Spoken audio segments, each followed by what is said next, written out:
Hai teman-teman, kita berjumpa kembali untuk melanjutkan pembicaraan kita sebelumnya. Kita akan melanjutkan topik ini, yaitu manfaat minuman fermentasi untuk penyintas autoimun. Nah, teman-teman, kita akan membahas apakah fermentasi itu.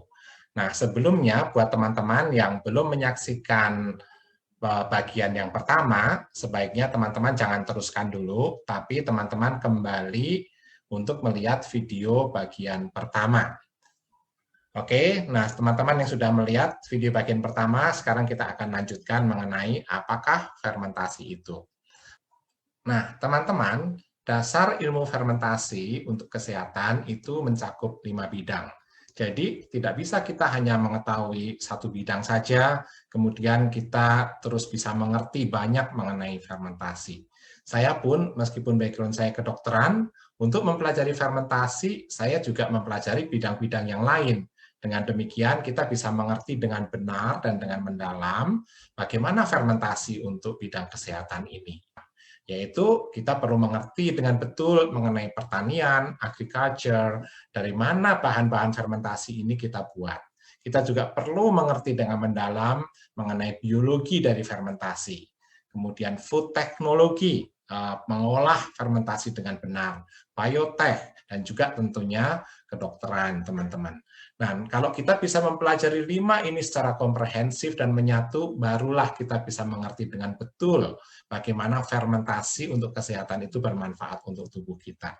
Nah, saya sendiri perlu waktu bertahun-tahun, 4 tahun untuk bisa mengerti dengan betul bagaimana fermentasi yang benar untuk kesehatan itu. Nah, teman-teman, dimulai dengan survei dari habitat hutan, tempat saya biasa mengumpulkan bahan-bahan untuk fermentasi.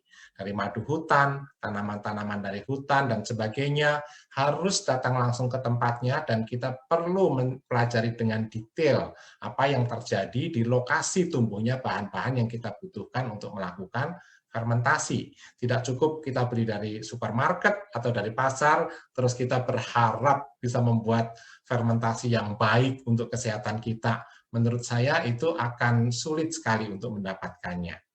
Dan kadangkala sudah kita dapatkan bahan-bahan yang kita butuhkan untuk membuat fermentasi, namun di sekitarnya ada pencemaran karena merkuri, misalnya seperti penambangan emas liar seperti ini di salah satu sungai di Kalimantan.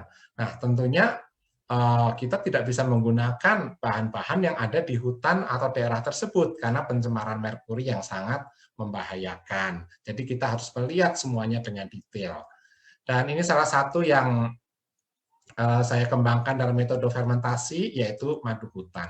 Ya, dan kita perlu melihat lokasi di mana lebah itu membuat sarang, yaitu di pohon-pohon yang tinggi, ya, dan lebahnya jenis Apis dorsata seperti yang teman-teman lihat di sini, atau the giant bee, ya.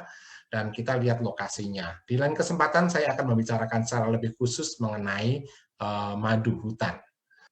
Nah, teman-teman di sini teman-teman bisa lihat proses pemanenan yang benar seperti apa dan bagaimana madunya diekstraksi lalu ditampung di wadah yang food grade, disegel, dikasih barcode. Ini semuanya adalah bagian dari proses fermentasi yang sangat menentukan. Tidak ada gunanya membuat fermentasi yang detail dan bagus kalau bahan bakunya sendiri tidak bagus, teman-teman, ya. Demikian pula kondisi lahan, perawatan tanaman, dan kapan buah-buahan yang kita fermentasi misalnya kita petik. Nah, misalnya pada waktu buah-buahan kita petik pada musim kemarau atau musim hujan, perlakuan fermentasinya akan sangat berbeda, teman-teman, ya. Jadi waktu pemanenan pun menentukan metode fermentasinya. Demikian pula wadah fermentasinya. Tidak bisa kita membuat fermentasi menggunakan wadah plastik misalnya. Akan terjadi kontaminasi, teman-teman. Ya, kebersihan wadahnya, dan kalau kita menggunakan stainless steel, seperti apa tipe stainless steel-nya, itu juga sangat berpengaruh. Jadi, membuat satu fermentasi yang bagus, teman-teman, itu sangat kompleks. Ya, tidak bisa disederhanakan, dimudahkan dengan cara yang asal-asalan. Hasilnya pun tentunya tidak akan bagus, teman-teman. Ya. Nah, sekarang kita akan melihat apa sih fermentasi itu. Fermentasi adalah suatu proses perubahan enzimatik Jadi menyangkut enzim-enzim secara anaerob. Anaerob yaitu tidak ada udara atau tidak ada oksigen yang berasal dari senyawa organik kompleks ya menjadi produk organik yang lebih sederhana ya. Dan proses fermentasi menggunakan mikroorganisme yang tidak bersifat patogen. Kalau ada bakteri yang patogen atau mikroorganisme yang membuat kita terinfeksi, itu namanya bukan fermentasi tapi kontaminasi ya, sehingga itu membahayakan untuk tubuh kita. Nah, fermentasi itu prosesnya menggunakan mikroorganisme yang tidak bersifat patogen bagi manusia, sehingga aman bagi tubuh kita. Alkitab banyak membahas mengenai fermentasi sebagai salah satu anugerah Tuhan dalam kehidupan umat manusia. Di Israel, fermentasi anggur dibuat dari buah anggur yang dipetik menjelang akhir musim panas. Nah, buah ini disebarkan ke tanah untuk sementara waktu, lalu diperas untuk mengeluarkan sarinya. Nah, teman-teman, sekarang banyak peninggalan sejarah yang ditemukan mengenai bagaimana proses pemerasan atau kilang-kilang anggur atau wine pada zaman dahulu ditemukan saat ini. Ya. Dan buah-buah anggur ini dikumpulkan pada perayaan Pondok Daun, teman-teman. Nah, ini bisa dilihat di dalam kitab Ulangan, pasal 16, ayat 13. Dan sari anggur kemudian dikumpulkan ke dalam guci tanah liat atau dalam kantong-kantong yang terbuat dari kulit binatang. Dan wadahnya ini memiliki sebuah lubang tempat keluarnya gas yang terbentuk ketika anggur mengalami fermentasi. Ya, teman-teman bisa melihat ini di kitab Ayub pasal 32 ayat 18 sampai 19. Nah, teman-teman, terdapat dua jenis proses fermentasi. Yang pertama disebut sebagai alcoholic fermentation atau fermentasi yang menghasilkan alkohol. Yang kedua adalah lactic acid fermentation ya atau fermentasi yang menghasilkan asam laktat. Nah, jadi dua ini adalah proses fermentasi yang kita kenal hingga saat ini. Nah, teman-teman, untuk alcoholic fermentation itu terdapat misalnya pada proses pembuatan tape ketan, mokaf ya dari singkong ya, kefir, tempoyak. Tempoyak ini makanan suku Dayak ya. Dulu saya lama sekali tinggal di pedalaman Kalimantan. Nah, saya suka makan tempoyak nih. Dibuat dari durian yang difermentasi ya. Kemudian kombucha ya atau teh fermentasi, bir, wine, spirit ya. Nah, spirit ini fermentasi yang disuling sehingga alkoholnya tinggi, teman-teman ya. Dan proses fermentasi ini menggunakan gula. Ini belum tentu gula pasir ya. Sebetulnya fermentasi yang bagus tidak membutuhkan gula pasir, namun menggunakan gula yang berasal dari buah-buahan. Ya. Kemudian juga menggunakan ragi. Ya, ragi ini bisa ditambahkan dari ragi yang dikultur dari kulit buah atau menggunakan ragi asli dari kulit buah yang kita fermentasi ya. Dan kondisi ini membutuhkan tempat yang hampa udara tanpa oksigen ya. Dan nanti akan menghasilkan CO2 ini yang menjadi gas dan juga alkohol. Nah, proses yang kedua adalah lactic acid fermentation.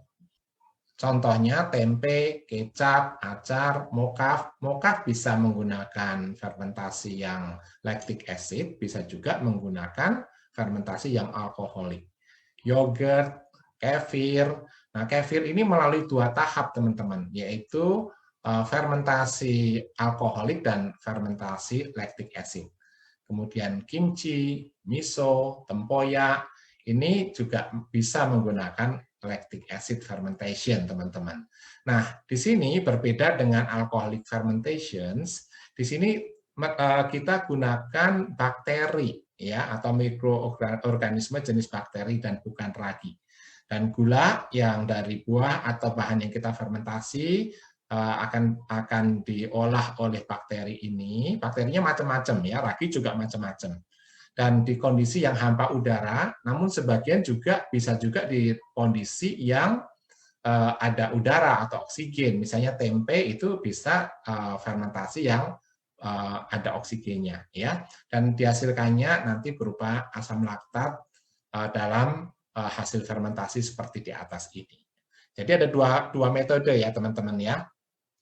Nah, sekarang untuk alcoholic fermentations ini hasilnya akan ada alkoholnya ya. Jadi kadar alkohol produk fermentasi bervariasi. Saya tuliskan dari yang rendah sampai yang tinggi gitu ya. Misalnya tempoyak 1,6%, kefir itu juga ada alkoholnya 0,5 sampai 2,5%, kombucha 0,5 sampai 3%, durian ada fermentasi secara spontan ya di dalam buah duriannya sendiri yang matang tentunya ya 6,3 sampai 6,4%, tape singkong 6 sampai 7%, bir 2 sampai 8%, tape ketan 11%, fermentasi madu hutan atau honey wine yang saya research itu memiliki kadar alkohol berkisar 14%, red wine rata-rata 19%, dan spirit ini adalah produk wine yang kemudian disuling atau didestilasi. Ini menjadi tinggi, yaitu 20-60%. Nah, teman-teman, masih banyak lagi produk-produk yang memiliki kadar alkohol karena proses fermentasi ini. Ya. Nah, teman-teman, apa yang terjadi sih pada proses fermentasi, baik yang lactic acid maupun yang alcoholic fermentation? Ya. Jadi pertama, makanan dan minuman ini memiliki kandungan antioksidan yang lebih tinggi setelah proses fermentasi. Enzimnya juga lebih tinggi, nutrisi lain yang lebih banyak serta lebih aktif di tubuh kita. Ya. Kemudian makanan dan minuman menjadi awet tanpa bahan pengawet kimia. Ya, bahkan kalau golongan fermentasi seperti wine misalnya itu bisa makin lama makin bagus gitu ya, bisa puluhan tahun atau ratusan tahun gitu. Makanan dan minuman akan memiliki rasa yang unik ya, sehingga ini disukai oleh orang-orang yang suka minuman-minuman fermentasi, teman-teman. Ya, ini adalah contoh fermentasi buah-buahan yang saya buat ya.